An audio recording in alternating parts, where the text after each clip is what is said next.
I honestly didn't see the reception to this one coming. Like, I know I asked you guys to let me know if you were actually interested in letting this one continue, but holy wowzers, I didn't actually expect y'all to do it. When I first started on this, I thought it was going to be a cringe video idea, and even while working on it, though it flowed well, there were times where I just said, this is Naruto, bro, and really got whiplashed Gwen Stacy-style by a sudden feeling of cringe. But yet you all seemed to really like it. So it deserves to continue. Time to tell the best story I can. I hope you got your popcorn. Let's see where this goes. Welcome to the Amagi. Before we begin, only 25% of our viewers are subscribed, so if you're a fan of the video, please like and double check if you are subscribed, and with that out of the way, let's get into the video. The return to Konoha was slow. It took hours, or maybe days. Sasuke was gone. Why would he leave? Naruto questioned. Honestly, she actually knew why, but she just didn't know how to understand it. Maybe she didn't know Sasuke as well as she thought. Maybe he didn't like her enough. Looking at the necklace in her hand, she knew this wasn't true.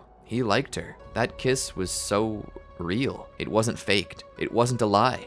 This necklace, which he so often used to wear, was now in her hand. A memento from one friend to another. She put it over her head and let it dangle around her neck. Entering the village again as the rain continued to fall, Sakura was there waiting for her. Naruto? She asked.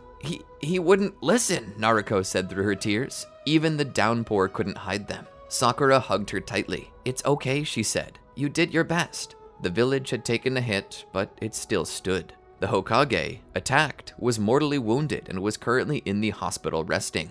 Sakura and Naruto would visit after Kakashi appeared, telling them that the Hokage wished to see them.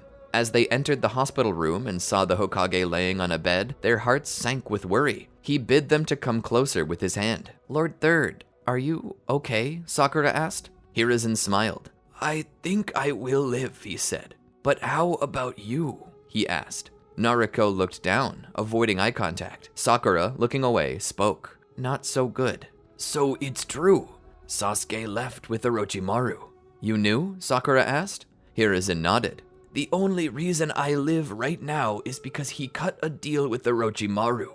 In exchange for my life, Sasuke vowed to go with him. Sasuke did what? Naruto asked. Hiruzen spoke. I sensed a part of him wished to go on his own. Sasuke seeks something the village cannot give him. But I have no doubt that though his body is far away, his heart is still here with us in Konoha. So Sasuke didn't betray us. Hiruzen shook his head. No, he hasn't betrayed us. If anything, I consider this a secret mission, gathering as much intel about Orochimaru as possible, and if possible, assassination. Sakura began to smile, hope restored to her heart. Naruto still looked away though. Is something the matter, Naruto? Hiruzen asked. Not meeting eye contact, Naruto spoke. Orochimaru wants Sasuke for a reason, a dangerous one. I know I'll see Sasuke again one day, but the question remains that if Sasuke will still be Sasuke. Sakura, hearing these words, began to fall back to sulking. Hiruzen nodded. He could understand how Naruto and Sakura might be feeling about this. Looking down, he noticed the necklace around Naruto's neck. Gently lifting the pendant in his hands, he spoke. He left this here for you, he said. Naruto nodded. Hiruzen smiled. He left it as a promise that he would return. I say we trust him. Naruto looked at the pendant, and though she had fear in her heart that something might happen to him, she knew Hiruzen was right. They had to trust Sasuke. He would come home. I wish there was something I could do to help him though, Naruto said. He's in a dangerous place, and if something goes wrong, he might need help, but I'll be so far away. And even if I was close by, I don't think I'd be able to help him anyway. I'm not that strong, nor am I talented enough to do anything, really. Hiruzen smiled. If that's how you feel, then I have a course of action for you to take. Sakura and Naruto perked up. Hiruzen grabbed a piece of paper and began to write a note. Once he finished, he placed it into an envelope and sealed it with his mark. Outside of the Tanzaku quarters, you'll find a small home. Inside will be a woman who's very strong and very skilled. Ask her to train you both. If you do, you'll find yourselves increasing in strength by leaps and bounds. If you train hard enough, you'll become everything you need to be to aid Sasuke when the time comes, Hiruzen said. He handed them the letter. Naruto held it in her hands as Sakura looked on with wonder. I hope your training proves fruitful, he said. and from there, Sakura and Naruto left the room. With Kakashi's blessing, they were allowed to go to seek this new mentor. About a week after the attack on Konoha, Naruto and Sakura reached the woman's house as instructed. Upon knocking on the door, there was no response. Knocking a second time, a tired woman opened it up. The smell of alcohol was on her. She gazed at them from within, simply staring, leaning against the doorframe. "What do you want?" she asked. "We were hoping you would train us," Sakura said. The woman scoffed and closed the door in their faces. Both Naruto and Sakura were shocked. Naruto knocked on the door again. "Go away, ladies. I'm not a leaf shinobi anymore, nor am I some personal trainer. I'm retired and plan to stay that way." Naruto knocked on the door again. She kept knocking, with each knock increasing the volume and power until the woman was sufficiently annoyed enough to open the door. "So help me, if you don't get off my property, I'll..." She stopped when she saw a letter in Naruto's hand, pushed out toward her face. Tsunade took the letter and opened it up. She began to look over the contents of the letter. Looking up at Naruto skeptically, she asked, "Where did you get this?" "From the Hokage himself, as he lay in traction at the hospital." Tsunade looked it over a little longer. Letting out a sigh, she crumpled the paper and tossed it into the trash, walking deeper into her house. She left the front door open, which Sakura and Naruto took as a social cue to enter the abode. Stepping in and closing the door behind them, they entered a dark and shadowy hall that led into an equally dark room. It was smoked up, an ashtray holding a yet smoldering cigarette over a pile of burnt-out cigarettes. The room was littered with empty bottles, and there was as of yet a half-empty bottle on the table. The woman sat back on the couch and began to drink again. As she did, she let out a burp that was nothing short of unladylike. "So, you know who I am?" she asked. Sakura seemed like she might be catching on, but Naruto had no clue. "Tsunade. I'm Tsunade of the Sannin." Sakura's eyes widened. "Tsunade?" Naruto still didn't understand. "Who's Tsunade? How could you not know Tsunade?" Sakura asked. Naruto shrugged. Tsunade was not offended, however, by no means. She was actually quite pleased. "At least I won't have fangirls running around here begging for autographs," she said. "So, you two want to get stronger, huh?" Sakura and Naruto nodded. Tsunade smiled. "Do you know what hell is?" she asked. The two excited girls began to stare with apprehension. Tsunade spoke. "Well, you just stepped into it, and I'm the devil." Okay, it might have been an exaggeration to say they were in hell and that Tsunade was Satan, but Sakura and Naruto wouldn't have known that. The amount of working out they had to do on top of studying was exactly as Tsunade made it sound, hellish. Sakura was never that strong, but she was smart. Due to this, she had a lot harder times with the physical exercises. While Naruto was pumping out chin-ups, Sakura couldn't even pull herself up a single time. "Come on, Sakura," Tsunade said. "You can't even do one? That's pathetic and shameful. Damn. Well, I guess you're just gonna have to start backwards. I told Naruto to do 40 pull-ups, and they're already closing in on 20. Since you can't do 40, you'll just have to do negatives. But since negatives are easier, you're gonna do 80 to make up for it." Sakura had to focus on it hard. Neither Naruto nor Sakura were able to do what Tsunade had asked of them. Besides that, they did other strength-building exercises. Naruto was in better shape than Sakura was, but this was only half of their training. The other half was in studying medicine. If they wanted to be like Tsunade, then they needed to do the things Tsunade could do. This was where the tables were flipped.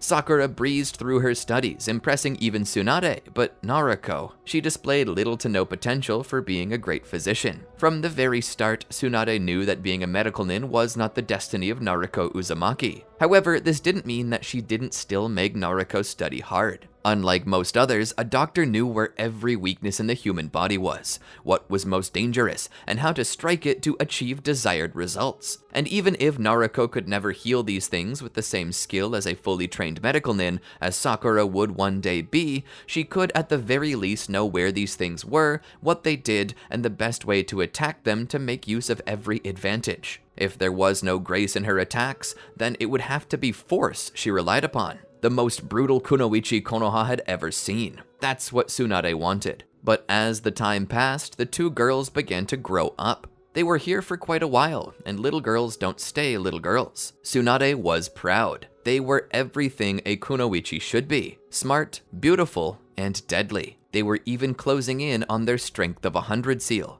Naruto was closer to it than Sakura was, and there was no doubt she would get it before Sakura. As their training continued, Tsunade continued to keep correspondence with Hiruzen, informing him on all the things that she'd been teaching. That was until one day, correspondence stopped. Tsunade waited over a month for a reply to what she had asked. That's when a letter from the Hokage's office arrived. Reading it, Tsunade let out a sigh of frustration.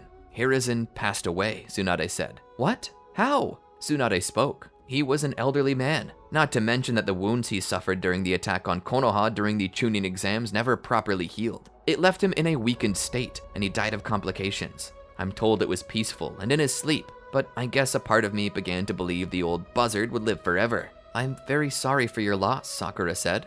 Tsunade waved it off. I don't want sympathy, she said as she looked at the letter. We need to return to Konoha. Our training isn't finished though, Naruto said. Honestly, it is. I've taught you both the hardest things, and for the most part, you understand the paths you're on. It's not that hard of a thing to continue down that path on your own, she said. Just follow what I taught you and don't give in to laziness. If you want to be the best, you have to make yourself the best, she said. And with that, the group began to make their way back to Konoha. Entering the village once again, it was clear to all who saw that Sakura and Naruto were not the same as they were when they left. Naruto still wasn't a medical nin, but at least she knew enough to destroy anyone or anything that came her way. It didn't take long for either of them to complete their strength of 100 seal. Though Naruto, through harsh training, had managed to learn how to control her version 1 cloak, it was also true that version 2 was out of the question for her. However, this power she had with the seal was perfect in reducing Naruto's need to rely upon the Ninetales for power. Tsunade blew everyone's mind when she turned around and decided to become the 5th Hokage. When Naruto asked why she would leave retirement to become the Hokage, she responded,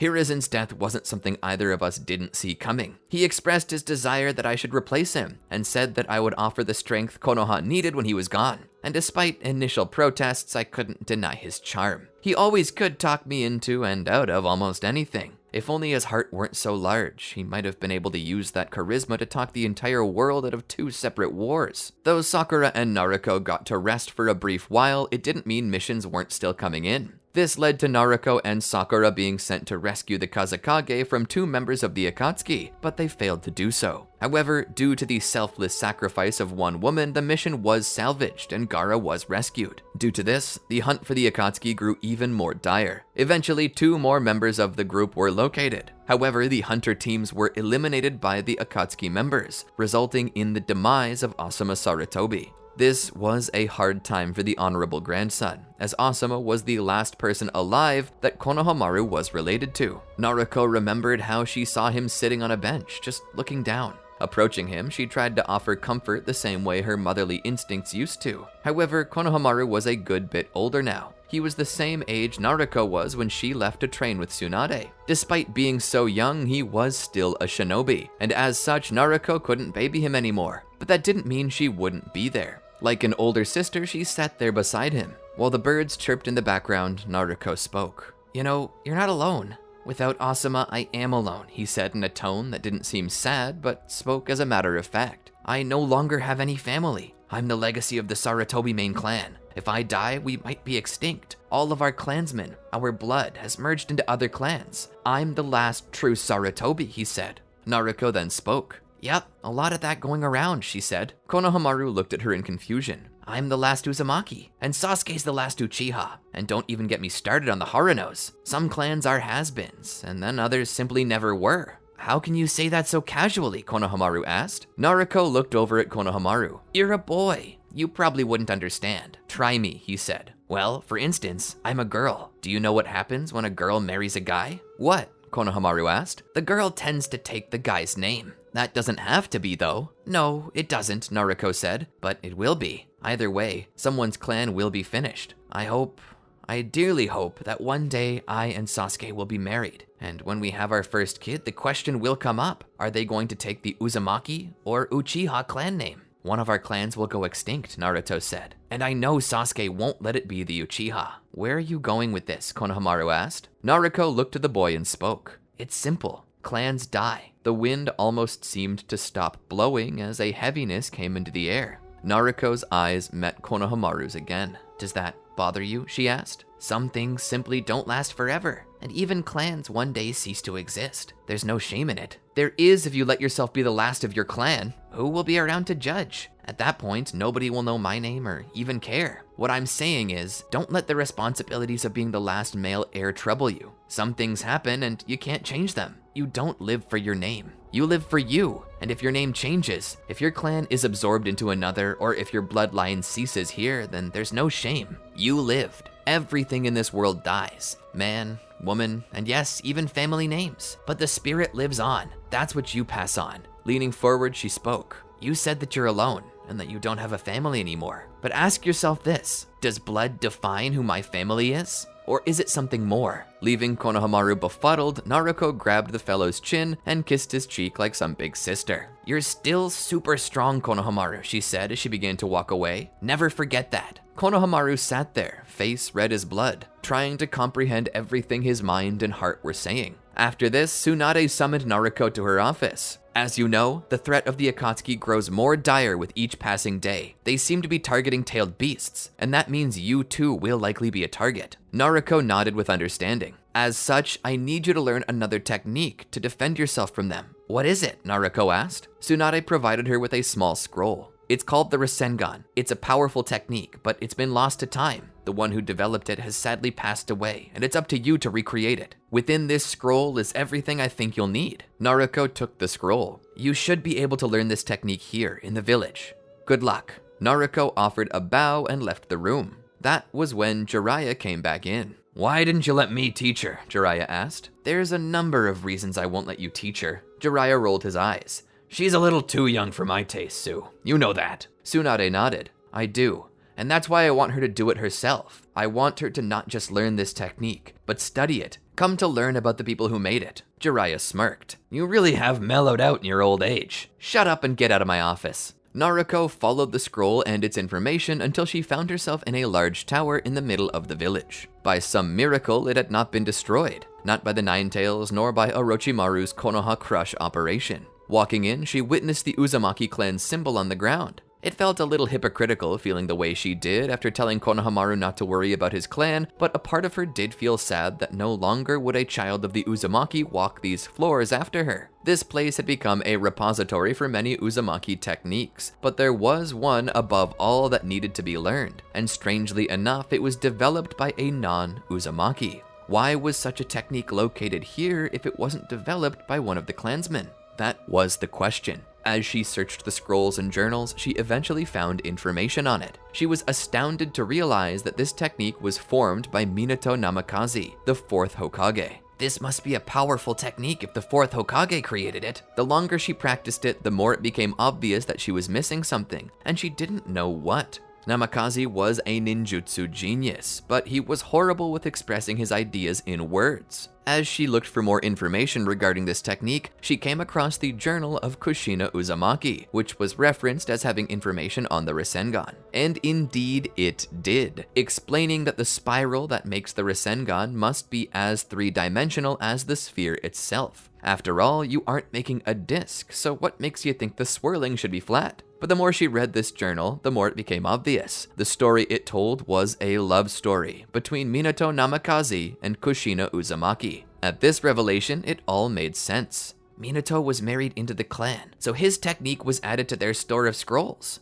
But despite this being a sweet story, it was sad. The ending was dark, written by someone else who wasn't Kushina. From there, the writer, whoever it was that replaced Kushina, mentioned that Kushina, having been the Nine Tails Jinchuriki, died during childbirth when the Nine Tails escaped her, but that was once more sealed away by Minato Namikaze into his own child, a daughter. Something clicked within Naruto. That's when she began to add up the dates from each entry. The last entry was written in March of the following year after the Nine Tails attack 15 years earlier. Naruto sat the book down and found a seat. The 4th Hokage and Kushina Uzumaki were my parents, she said.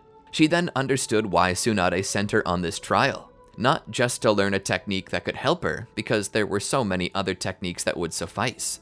No, it was to give her her very birthright, the Rasengan, the last gift to Naruto from her parents. This changed Naruto's whole point of view on this seemingly dull ninjutsu.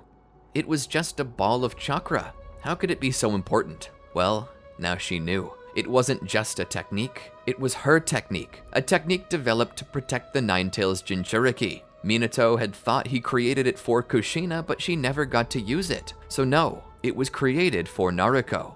And now, this was her most treasured technique. She continued developing it along with notes from Minato, who thought it could be used as a basis for greater techniques. And with the Shadow Clone technique, Naruto managed to perfect it, teaching herself the Rasen Shuriken.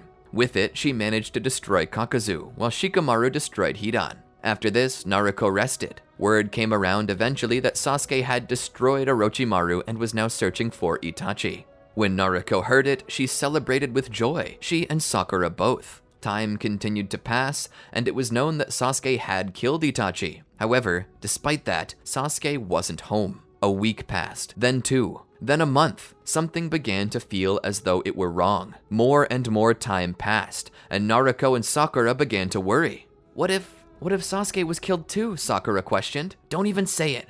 I refuse to believe he's dead, Naruto said. Naruto refused to believe he'd been killed, but at the same time had a lingering fear in the back of her head. As she walked the village, her mind worrying, she tried her best to live normally, but even eating at her favorite restaurant couldn't lighten the mood. She hardly had any appetite, and even still, looking into her bowl of ramen, she felt nervous. Nervous for Sasuke. As she looked at her own reflection in the broth, she began to daydream into a terrifying possible future where Sasuke might not come home. Naruto shook her head, unable to finish the bowl. Pulling out her wallet, she readied to pay when Teuchi refused it. You didn't finish the bowl. There's no need to pay. I have to. It wasn't your fault, and I don't wish to waste your time or resources. I know, Teuchi said, but it's okay this time. It's on the house, I insist. Upon hearing the insistence, the best Naruto could do was accept this gift with thankfulness. Returning her wallet to her pocket, she offered a bow. I'll be sure to tell everyone what a wonderful place this is to eat. Not only is the food delicious, but the service is impeccable. Teuchi smiled and waved as she left. As soon as Naruto stepped outside, though, the entire village was rocked by an explosion. People began to scream and run from the village center. Naruto knew people would need protection, so she ran to the center where she found the 6 Paths of Pain. This wasn't just any attack by any Akatsuki member, this was the leader of the group. As the shinobi began to mobilize, each of the 6 paths went in their own direction, many engaging with various other shinobi. But when Naruto was spotted, the strongest of the 6, the Diva Path, engaged her personally. The battle was fierce, and through it, Naruto had to use her strength of 100 seal just to break even with the leader of the 6 paths. Perhaps Pain had overestimated his own abilities, or underestimated Konoha, but either way, his 6 paths continued to fall one by one until only Diva was left. Naruto knew she had to finish this before he could escape, and with her strength of 100 seal, she also called upon the power of the Ninetales, something that was harder than it seemed, as the Ninetales didn't seem to like letting its power be merged with something else. But all the same, with the 2 powers burning, she gained the edge, and with one last Rasengan, she put the Diva Path down. After this, Konoha and its sensory shinobi would detect where the real Pain was, and a strike team would be formed to hunt him down. In the ensuing fight, both Nagato and Konan were killed by Konoha forces, ending the battle. Despite this, Naruto and Sakura didn't have time to celebrate, as in the ensuing battle, Tsunade was both wounded and left in a comatose state. Replacing her as interim Hokage was Danzo Shimura, who would leave the village to attend a 5 Kage summit in response to the threat of the Akatsuki. Word eventually came around that Sasuke was still alive, and worse, he had joined the Akatsuki. The last piece of intel they got was that Sasuke was now preparing to kill Danzo at the 5 Kage summit. Unable to believe this, the 2 of them set out secretly to intercept Sasuke and bring him home. Neither of them could believe that Sasuke would do such a thing. They needed to hear his explanation with their own ears to understand, and so they left for the Land of Iron. By the time they got close to their destination, the 5 Kage had already been attacked, and Danzo was already dead. Sasuke was still on the bridge. That's when Sakura and Naruto showed up. "Sasuke!" they called out. Sasuke looked back at them for a moment with a menacing glare. "Don't get in my way, Sakura." Naruto, "Get in your... What are you doing?" Naruto asked. "Taking vengeance." "On who? You already killed Itachi. Who is left to hold a grudge against?" "The whole of Konoha," Sasuke said. Naruto couldn't understand it. "What did we do?" she asked. "I came to learn the truth. Itachi wasn't to blame for the slaughter of my clan. He was the scapegoat. It was ordered of him by Konoha itself. Naruto shook her head. No, Sasuke, you don't have to do this. You can still come back. I love you. Sasuke began to laugh. It's been so many years since this crap began, Naruto. That might have worked on a younger, more naive me, but not now. I'm not going to stop until I grind Konoha to ashes. And if you want to stand in my way, I'll kill you, he said, pulling his katana. Naruto stood there in shock. To her side, Sakura was in shock as well. Naruto didn't know what happened to Sasuke, but this wasn't him. No, this is some genjutsu or something, Naruto said. You're under some influence. You wish I were. No, I'm not blinded by some lie. My eyes are open for the first time. If this isn't some genjutsu, then I'm gonna knock some sense into your stupid head. Naruto charged Sasuke. Sasuke swung his blade, but Naruto leapt over it, surprising him. As Sasuke came in for a secondary strike, Naruto was now close enough to get inside of the swing. She struck his wrist, sending the blade flying from his hands. For a time, the two began to trade blows with each other. Each attack caught and returned, only to be countered again. The speed of the strikes was incredible. Only wrath could possibly empower such attacks. Neither combatant was gaining advantage, and so Sasuke knew he needed to break out the big guns. Despite having more than overused it today, he felt it was worth it to use his Mangekyo Sharingan again. Jumping back, he fled to the other side of the bridge and stopped, summoning his Susanoo. A large lavender creature formed, a full-body Susanoo.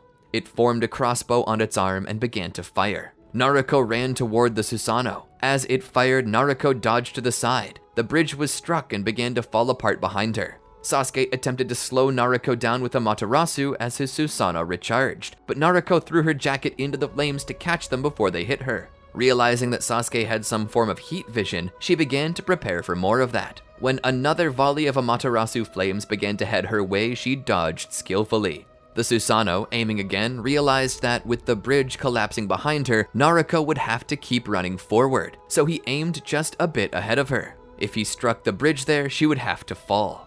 Firing into the bridge, the whole thing began to collapse. Naruto knew this was coming through and activated both her Strength of 100 seal and her version 1 cloak. Jumping from the bridge with all of her strength, she formed a Rasengan in her hand. She plowed it into the Susanoo, shattering it, causing Sasuke to go rolling along the other side. He stood and prepared to fight more, but was stopped by Tobi, who told him that his Mangekyo Sharingan were about to go blind. Sasuke wanted to fight anyway, but Tobi told him there was plenty of time for him to fight after he had attained the eternal Mangekyo Sharingan. And so, for that time, Sasuke retreated. Kakashi, who had met up with Sakura, then proceeded to meet with Naruto, whose eyes were overrun with tears. Why did he have to do this? I thought he loved me, she said. Looking down at the necklace she was still wearing, symbolizing his promise to return, she ripped it from her neck in rage, throwing it into the river below. Kakashi could do nothing but comfort her and Sakura. After this, word spread of a fourth Shinobi World War, and with both Tsunade and Danzo out of the picture, Kakashi was thrust into the leadership role.